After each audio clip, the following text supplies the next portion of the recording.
আজকে রামনগরে আপনার প্রচার ছিল, সেখানে দেখা যাচ্ছে যে আপনার নামে বিকলাঙ্গ পোস্টার পড়েছে, এই বিষয় নিয়ে কি বলছেন আপনি? যাদের মানসিক বিকৃতি রয়েছে, যাদের মানসিক অবস্থা ঠিক নেই, সন্তু পানকে দেখে ভয় পাচ্ছে, তারা এই কাজ করবে। শুনুন, এরা যদি এত মা কালীর ভক্ত হতো, যখন মা কালীর মূর্তি ভেঙে মুন্ডু ছিঁড়ে নিয়ে তার ভাঙা মূর্তি পুলিশের গাড়িতে তুলেছিল, তখন কোথায় ছিল এরা? কোথায়, কোন খাটের নিচে লুকিয়েছিলেন? পার্থ চট্টোপাধ্যায়ের খাটের নিচে না অর্পিতার খাটের নিচে? আপনাদের লজ্জা লাগে না? আমার ছবিটাও ব্যবহার করেছেন, এটুকু অন্তত বুদ্ধি ব্যবহার করুন।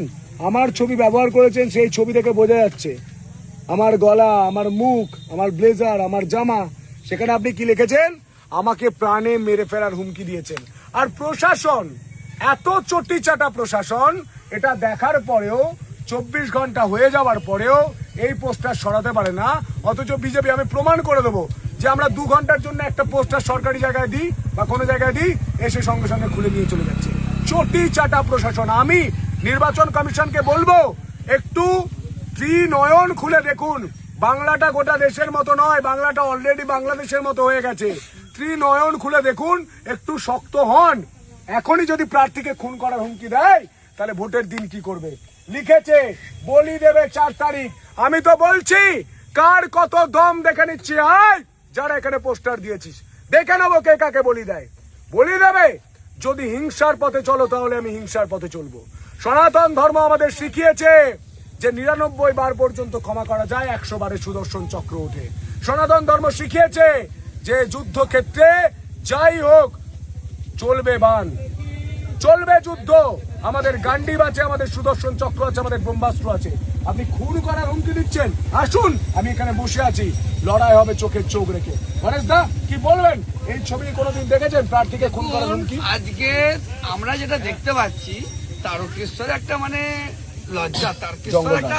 তারকেশ্বর বাবা তারকনাথের ধাম, আমাদেরকে নিয়ে সারা পৃথিবীর হিন্দুরা গর্ববোধ করে। সারা ভারতবর্ষের মানুষ, তারকেশ্বর একটা তীর্থস্থান।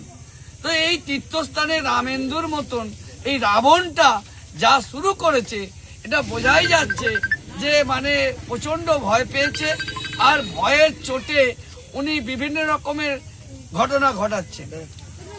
ওনার পাশের বাড়িতে আমাদের সন্তু ভাই ওখানে গিয়েছিল প্রচার করতে।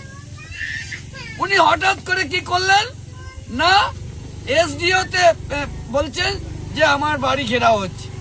আবার দেখুন এখানে কি না, 4 তারিখে আমার প্রার্থীকে বলি দেওয়া হবে। তো আমি বলছি, বলি আমরাই দেবো তাদেরকে যারা অন্যায়ের সাথে যুক্ত আছে এবং যারা এই পোস্টার টাঙিয়েছে।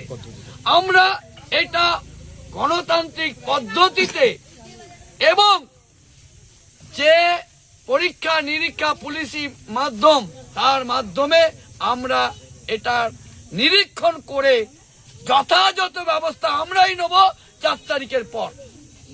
এইটুকু শুধু বলে দিলাম যে 4 তারিখের পর ফিতে দিয়ে মেপে মেপে ইঞ্চিতে ইঞ্চিতে বিচার হবে। শুধু এইরকম নয়, আরো যা যা ঘটনা ঘটেছে আমাদের কর্মীদের সাথে, সব ইঞ্চিতে ইঞ্চিতে আমরা বিচার করব। আমি গণেশ চক্রবর্তী, বিজেপি আরামবাগ সাংগঠনিক জেলা সহসভাপতি। আমাদের সঙ্গে মন্ডল সভাপতি রয়েছে। এই মুহূর্তে মানুষের কি বলছেন এখন?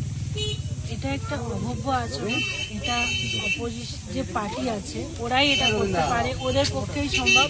এই নোংরামিটা যে করেছে তার তীব্র প্রতিবাদ করছি। প্রশাসনের কাছে অনুরোধ জানাচ্ছি যে এর একটা ব্যবস্থা নেওয়া হোক যথাযথ। দেখুন, তৃণমূলের পতাকা ঝুলছে পোস্টারের উপরে, ঠিক আছে? এর বদলা হবে, বদলও হবে, পরিবর্তন হবে। বিজেপির সরকার আসবে, তারপর দেখে নেব যে মা কালীর সামনে কে কাকে বলি দেয়। পাঠার বলি তো হবেই। হ্যাঁ,